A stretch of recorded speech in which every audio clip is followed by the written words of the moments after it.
Film Festival. In addition to all the star power, this year's festival features a film by a South African director, as well as a program to connect local filmmakers with the European film market. The SABC's Ira Spitzer now reports from Berlin. Berlin rolled out the red carpet for stars like George Clooney and Meryl Streep, who are attending the 66th annual Berlinale Film Festival.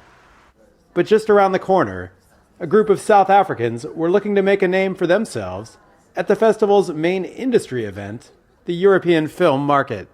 With these kind of markets, they open much more doors for us to be able to tap in other spaces that a filmmaker like me from the Eastern Cape, rural areas nogal, who would have thought?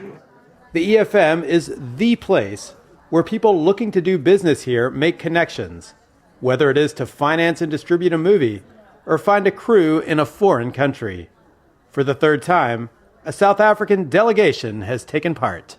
We're here through the DTI, the Department of Trade and Industry, because they've got an incentive for our emerging filmmakers where they would take you to all of these film markets, introduce you to the space, introduce you to the market, and make sure that you get enough information to get your product out there. While some of these young filmmakers are just getting their start, another South African director has a film showing in the festival's panorama section. It's a hopeless case.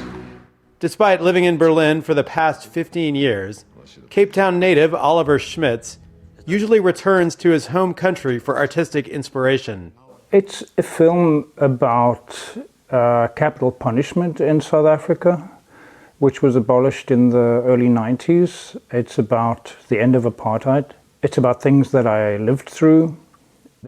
Shepherds and Butchers is a harrowing journey that begins in 1987, a year when 164 mostly black South Africans were executed by the government.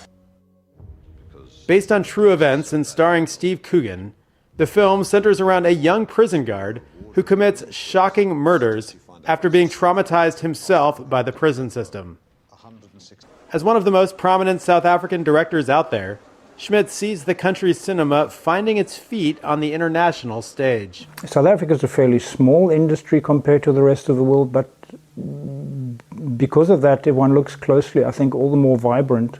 There are so many people with projects and ideas looking to transform them into viable stories, and it's starting to happen now. Shepherds and Butchers is the only South African entry in the festival this year after we saw 7 films last year.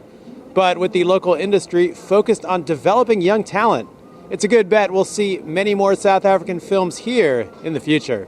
Ira Spitzer, SABC News, Berlin.